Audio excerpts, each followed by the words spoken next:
อย่างหนึ่งตามน้ำมันคุณสำเร็จโดยการให้ท่านอย่างเช่นคุณยายนั่งค่ำบอกผู้ใดคุณไม่ได้คือกระมวลเนาะยายคือคนกับน้ำกับเพาะทองสุพลได้มีศรัทธาได้สร้างหอระฆังหอประสาทได้สร้าง3 2 3 3เนาะเนี่ยแหละได้ผ้าญาติพี่น้องชาวบ้านได้สร้างเป็นเรียกว่าเป็นเสนาสนะเป็นศาสนสถานเป็นศาสนวัตถุเอาไว้ในพระพุทธศาสนาอย่างในช่วงต้นปีเอาอะไรจะลองโบสถ์นั่นหรอนี่แหละนะเนี่ยโบสถ์งามเลยลองโบสถ์นี้เป็นที่รองรับที่จะให้เกิดทั้งบุญทั้งกุศลโยมต้องเข้าใจนะเพราะว่าบุญกับกุศลนี่คนละอย่างเนี่ยที่โยมบุญเท่าไรแล้วที่จะมากล่าวการให้ทานมาทำให้แล้วรักษาศีลเข้าไปได้ในเหตุแล้วได้สมาทานแล้วตัวต่อไปก็คือการฟังธรรมสัพพะทานังธรรมะทานังทิฏฐาติการให้นั้นก็ว่าสูงให้ทำเป็นทานเพราะว่าการให้ทำเป็นทานย่อมชนะการให้ทุกสิ่งทุกอย่างเนี่ยดังนั้นนี่ธรรมะที่มาให้ทำเป็นวิทยาทานคือเป็นความรู้ว่าการที่ญาติโยมได้ทำมันเหตุถูกต้องดีงามบ่มันสมควรเหตุบ่โบราณว่าถึงเรื่องมรฆะเนาะโบราณเรียกว่ากองระทั่งจะตามคันมันดีมันสีดีมีคนตีมันจะคอยสีดับคันแม่นกองระทั่งมันดับเองมันจะไล่เนี่ยแม่นหรอไม่ได้ยินอยู่เนี่ยคนเฮาเนี่ยมันก็ต้องมีคนบอกคนแนะคนนั่งคนเตือนเนี่ยนั่นเรียกว่าสีดีนั่นเหมือนกับเสียงกองเสียงระฆังมันเป็นสัญลักษณ์ให้คนมาเหตุดีมาทำความในขณะไหนที่เราได้ยินเสียงกองเสียงระฆังสาธุเป็นบอกเนี่ยทางดนตรีบอกสัญญาณเวลาที่ทำวัดเต่าวัดแรกหรือว่าเวลาที่ออกไปบิณฑบาตเนี่ยเป็นสัญลักษณ์ในการให้เข้าเลยระลึกถึงความดีนะดังด้วยการที่มีคนตีนั่นเป็นไปอย่างคันผมมีคนตีเลยมันดังเองมันเก็บมันขวางคนละเพราะเราก็เหมือนกันเลยคนปัญญาทานเนี่ยต้นสีดังเนี่ยเพิ่นบ่ได้ย่อมเจ้าของเด้เป็นหมอยาทานใหญ่ทั้งวันน้องกุ้งมีแต่ผู้อื่นย่อมเพิ่นแน่นบ่เนี่ยเพิ่นบ่ได้ย่อมเจ้าของนี่มีแต่คนอื่นย่อมขึ้นเพราะยาทานเพิ่นมีเมตตามีเมตตาเป็นพรหมวิหารธรรมมีเมตตามีกรุณามีมุทิตามีอุเบกขาให้ญาติโยมเป็นที่พึ่งพาอาศัยเดือดร้อนมาจะใช้ในหามันเพิ่นกับซอยเหลืองนั้นคือดังด้วยการที่มีคนยกคนย่อขึ้น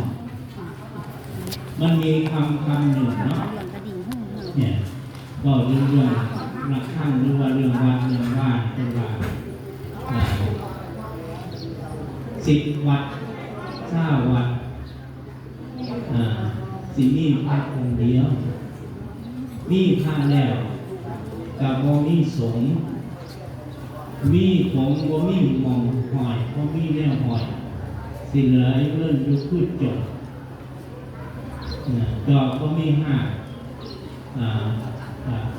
ยังเชิงดินไหลเลื่อนไปเลื่อนมาก็มีเลื่อยขาดเหมือนกับรักพังก็ดีกองก็ดีคันบ่มีหอเอาไปกินก็มันมองง่ามในมันก็เป็นแต่เบิ่งแม่นบ่การสร้างหอขึ้นจังสิแนมเบิ่งโอ้มันสมศักดิ์ศรีสมบัติสมบาทแม่นบ่งามเด้กระทานมันก็คุณพ่อมาตอนที่มาฉลองหมดเนาะที่เอาใช้ติดตั้งใช้หอระฆังแต่มาว่าตั้งข้างหน้านาโบนั่นล่ะนั่นหลังหลวงพ่อพระประสงค์หลวงพ่อที่เราได้สร้างเนี่ยมันก็สมบูรณ์สมบัติสมบัติพระทานใจดีเด้คนที่รู้จักดูน้ำเงินจะว่าจะบอกว่าคนใจดีบางคนบอกว่าคนใจง่ายที่จริงที่พระมันบอกเป็นอะไรว่าตื่นหายคือพระบอกคือยังความแม่นี่แหละบอกลูกบอกหลานสอนลูกสอนหลานก็ยังอาตมาว่านี่เตือนลูกเตือนหลานนี่ที่ให้เป็นคนดีต้องมีผู้เตือนแต่ว่าการเตือนตนนี่สำคัญที่สุดต้องเตือนตนให้พ้นผิดว่าตนเตือนผิดตนได้ใครจะเหมือนตนเตือนตนไม่ได้ใครจะเตือนตนแค่เตือนใครจะช่วยให้ป่วยกันนี่สำคัญที่คือตัวเจ้าของฉะนั้นสิ่งที่เราสร้างขึ้นมันเป็นประโยชน์อย่างที่จะมากล่าวนั่นแหละว่าการหอระฆังหอกลองหอข้องอาจารย์มันมีพวกของโบราณของเก่ามีทั้งโป่งมีทั้งกองมีทั้งกองทั้งระฆังอยู่นั่นเป็นไอ้ที่ประดิษฐานหรือว่าเป็นที่ตั้งไว้เป็นอนัตตสัญญาใส่ตีใส่เคาะเวลามันมีกิจกรรมมีงานทำวัดหรือว่ามันก็เป็นสัญลักษณ์แต่ก่อนเนี่ยอาศัยกองกองนี่ได้ตีย่ามไหนกองเมื่อเดียวนี่กันตีตอนเลิกก็เดินมาตีกองเลิกนั่นหรอกันตีย่ามเพ่งก็เรียกว่าตีกองเพ่งวันนี้ถ้าตีย่ามแรงเลยกองแรกมันกองน้อยเดียวนี่แต่ต้องใช้ให้ถูกเวลาให้เป็นเวลามันก็มีกองหลายๆอย่างมีกองโจรกับมีกองโจรกองโฮมตีให้คนมาโฮมฉะนั้นกองนี่กองระฆังนี่แต่เรานี่เพิ่นสิวัดโศกเนี่ยผู้จักโศกของพ่อตานั่นทำเดลีสีส้มซื่นเมืองก้มสมดูสามมั่งสังโฆแล้วเดี๋ยวกองก็หลุดโศกไปสิตีไปนั่นไหนพระพิการโดดกับนี่แต่บ้านกับนี่ก็อยู่กันวัดกับบ้านกับบ้านกับวัดนี่ก็อยู่กันกับนี่แต่นั้นวัดกับบ้านกับวัดมันต้องอาศัยกันมันจึงว่าวัดจะดีมีหลักฐานเข้าบ้านช่วยบ้านจะสวยก็มีวัดดัดนิสัยบ้านกับวัดผ่านกันช่วยก็อวยชัยถ้ากัดกันก็บรรลัยที่สองนั่นเนี่ยท่านคัดกันจะไล่หลดบรรลัยหลดเพื่อเห็นตัวจะไล่เนาะมันเป็นตัวยังไงมันเลยมันมีท่านเลยหลวงพ่อเพื่อเทศจะมาบอกในท่านมันเป็นหลวงพ่อเพื่อพัฒนาเนาะมันมีท่านเนาะหมวดเป็นผู้บาเป็นสันแถวล่องหมดเลยจบไปอย่าง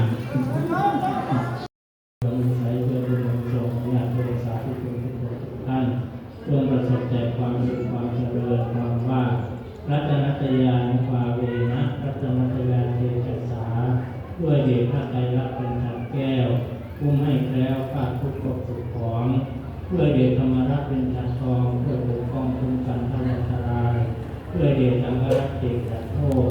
บรรดาโรคลายระงับหายร่มราชาบารมีที่เพิ่มพายบรรดาให้เย็นยอด